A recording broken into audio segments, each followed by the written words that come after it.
गौरव भाटिया जी हमारे साथ जुड़ रहे हैं, राष्ट्रीय प्रवक्ता भारतीय जनता पार्टी के। हमारे साथ अखिलेश प्रताप सिंह जी जुड़ रहे हैं, जो कि प्रवक्ता है कांग्रेस पार्टी के। हमारे साथ अमीक जमई, प्रवक्ता समाजवादी पार्टी के जुड़ रहे हैं, और हमारे साथ अमितोष पारिक, जो कि प्रवक्ता है वीएचपी के, वो इस पर जुड़ रहे हैं। गौरव भाटिया जी, अब वंदे मातरम पर तो प्रतिक्रियाएं परसों तरसों भी आई थी, फिर उस पर बहस भी हुई। अब ये नए सिरे से क्या है? क्योंकि कांग्रेस पार्टी का स्टैंड तो क्लियर दिख रहा है। अगर मल्लिकार्जुन खड़गे की मौजूदगी में गोवा में सिर्फ 2 स्टांजा गाए जा रहे हैं तो उनका तो ठीक है। अब तो गेंद पूरी तरह से आपके पाले में है। अगर ये कानून का, नए कानून के संशोधन के बाद उल्लंघन है तो फिर कानूनी कार्रवाई होनी चाहिए, और नहीं तो फिर क्या सिर्फ पॉलिटिक्स के लिए इस मुद्दे को उठाया जा रहा है?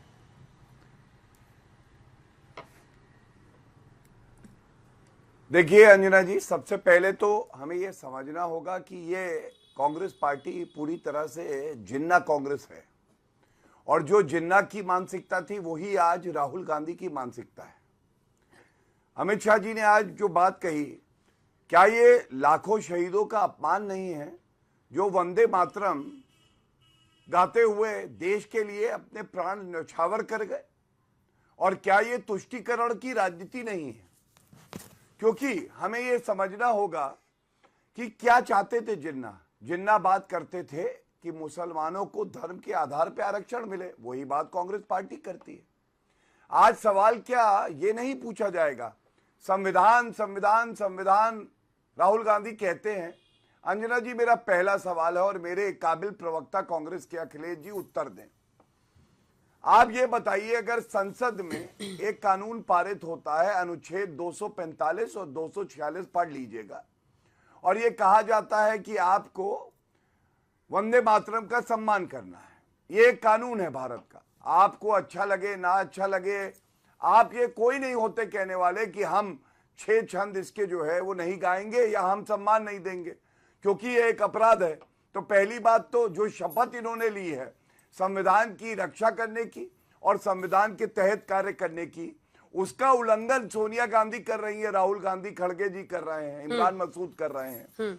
दूसरी बात जो बड़ी आती है, कॉन्स्टिट्यूएंट असेंबली डिबेट्स, आप देखिएगा कॉन्स्टिट्यूएंट असेंबली डिबेट्स में ये बात आई, और क्या कहा गया? ये कहा गया कि राष्ट्र गीत और राष्ट्रगान क्या होगा। तो राष्ट्र गीत के लिए ये कहा गया कि इसका सम्मान भी राष्ट्रगान की तरह होगा। तो आज ये पूछा जाना चाहिए कि जब तब कॉन्स्टिट्यूएंट असेंबली में ये बात आ गई और उसी को हमने स्वीकारा और उसने संविधान की शक्ल ले ली, तो आज उस पर ये लोग आपत्ति क्यों कर रहे हैं? तीसरी बड़ी बात मैं कहता हूं, बड़े भावुक होकर कहता हूं, डॉक्टर अब्दुल कलाम साहब, डॉक्टर मौलाना अबुल कलाम आजाद, तमाम मुसलमान हैं जिन्होंने राष्ट्र गीत को गाया है। राष्ट्र गीत को गाया, उनको कोई दिक्कत नहीं हुई, वो भी मुसलमान थे। इसको धर्म से जोड़ के क्यों देखा जा रहा है? और मुझे चिंता क्या है, मैं ये कह के अंत करूंगा। इमरान मसूद को मैं सुन रहा था, उन्होंने कहा अल्लाह के अलावा हम किसी की इबादत नहीं करते हैं। तो ये भारत है, ये संविधान से चलेगा ना, ये कुरान से तो नहीं चल सकता है, शरिया कानून से तो नहीं चल सकता है। आप मुझे बताइए अंजना जी, ये बड़ा प्रश्न है। अगर इनको मेरे सवाल का आपने गौरव जी जवाब नहीं दिया, तो देश के लिए कौन भक्ति दिखाएगा? मेरे सवाल का आपने जवाब नहीं दिया। आप पूछ सकते कि अगर कानून में संशोधन के बाद कानूनी मामला बनता है तो फिर वो कानूनी मामला करने में आप लोग क्यों डर रहे हैं? आपको लग रहा है कि बैकलैश होगा इसका?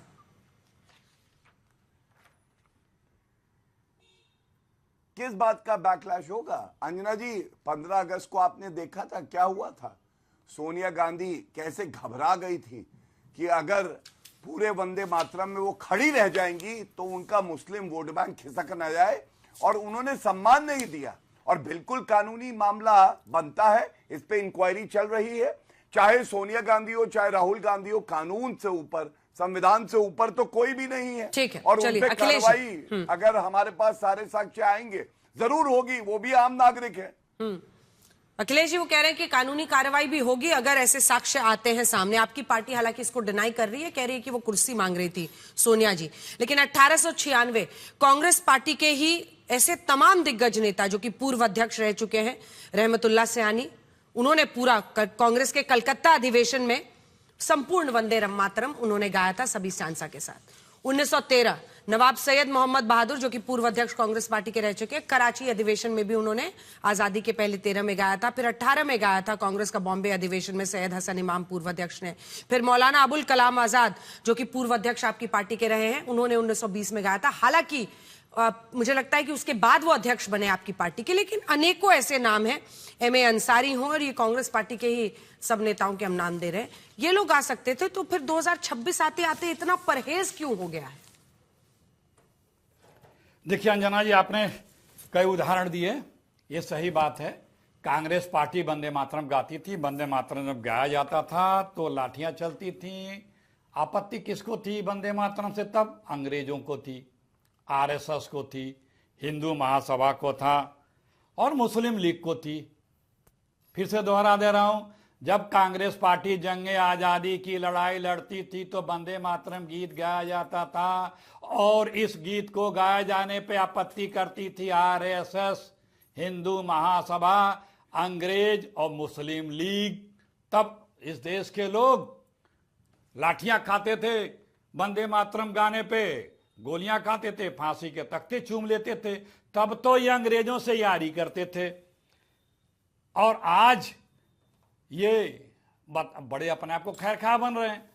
1937 में इस वंदे मातरम के कितना गाया जाना चाहिए, इसके लिए बाकायदे हमारे गुरुदेव रविन्द्रनाथ टैगोर जी की अध्यक्षता में समिति ने सुझाव दिया कि कितना गाया जाना चाहिए, और उसको उस वर्किंग कमेटी में सुभाष चंद्र बोस जी, गोविंद वल्लभ पंत जी और नेहरू जी, पटेल साहब, आजाद साहब, ये पंत जी, गुरुदेव रविन्द्रनाथ टैगोर के इस सुझाव पे नेहरू जी के साथ इसको प्रस्ताव को पारित किया, कितना गाया जाना चाहिए।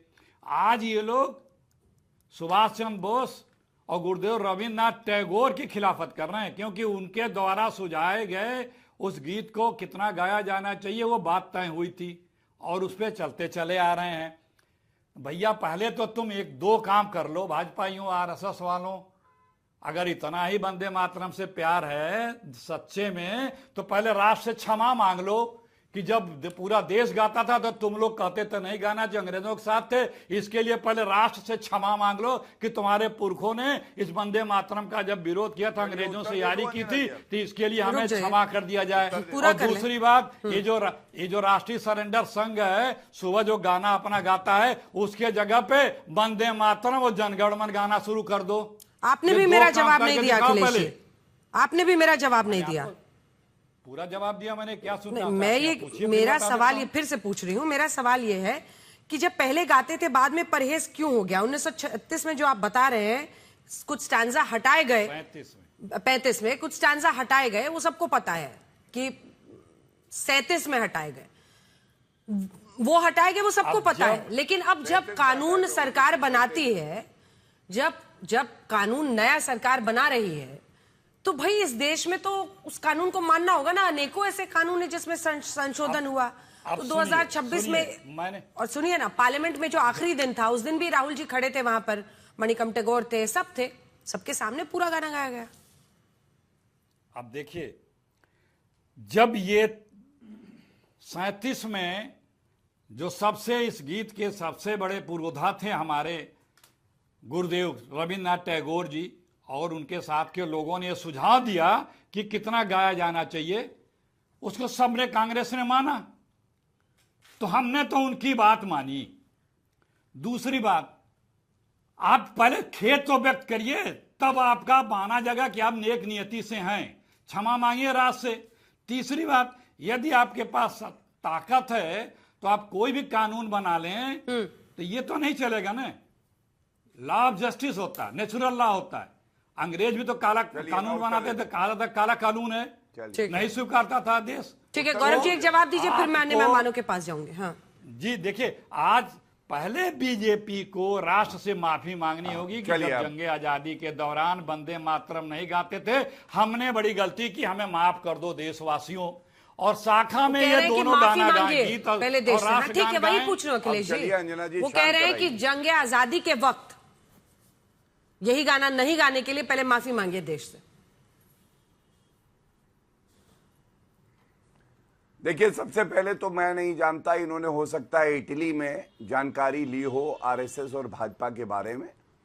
अगर सच्ची देशभक्ति किसी के कड़कड़ में है तो वो आरएसएस के और बीजेपी के कार्यकर्ताओं के ही हैं। और श्यामा प्रसाद मुखर्जी जी, हम सब जानते हैं किस तरह से उनको पंडित जवाहरलाल नेहरू ने अपने कैबिनेट में स्थान दिया। क्यों?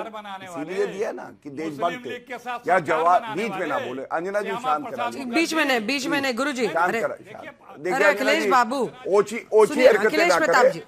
जिन्ना की आत्मा ना आ जाए इनमें।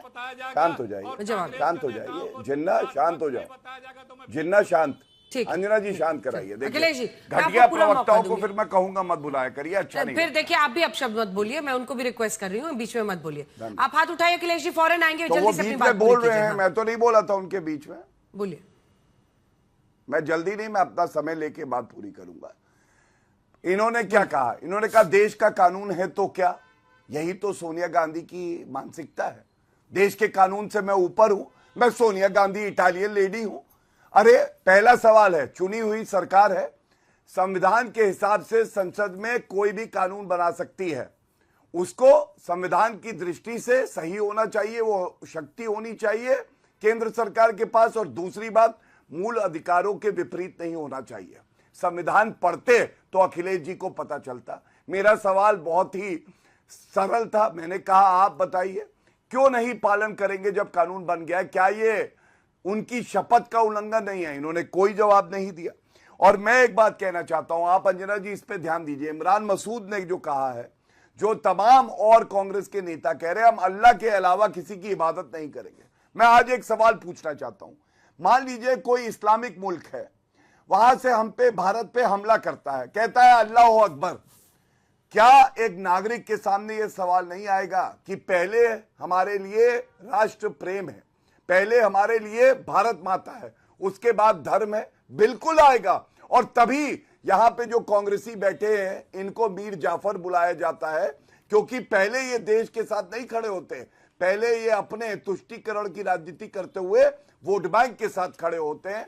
चाहे संविधान तार तार हो जाए, इनको कोई फर्क नहीं पड़ता। और अंत करूंगा एक बात कह के, जवाहरलाल नेहरू जब जिन्ना के सामने घुटने टेक के रेंग रहे थे, नेताजी सुभाष चंद्र बोस जी ने एक बात स्पष्टता से कही थी कि वंदे मातरम जो है ये हमारे लिए प्रेरणा का स्रोत है और देशभक्ति का प्रतीक है। हमें वंदे मातरम पूरा गाना चाहिए और जो जिन्ना ने मांग करी है उसे ठुकराना चाहिए। लेकिन इतिहास गवाह है, जवाहरलाल नेहरू ने देश का बंटवारा तो कराई, साथ में तुष्टीकरण करते हुए वो जिन्ना के सामने रेंगने लगे। और उसी का परिणाम है कि भूल करी कांग्रेस पार्टी ने और उसका सुधार किया है नरेंद्र मोदी जी ने। और मैं अंत करूंगा एक बात कह के, अनुच्छेद 370 इनसे इनका स्टैंड पूछिए। टेम्पररी था, हटा नहीं पाए थे। सीए का हम विरोध करेंगे, संसद में पारित कानून है। एनआरसी का हम विरोध करेंगे। आर्टिकल 44 यूसीसी की बात करता है, हम पालन नहीं करेंगे क्योंकि हमें मुसलमानों का वोट चाहिए। ये राजनीति जो संविधान के विपरीत जाके कर रहे हैं, राहुल गांधी को चाहिए पूरे देश से माफी मांगे और नेता प्रतिपक्ष के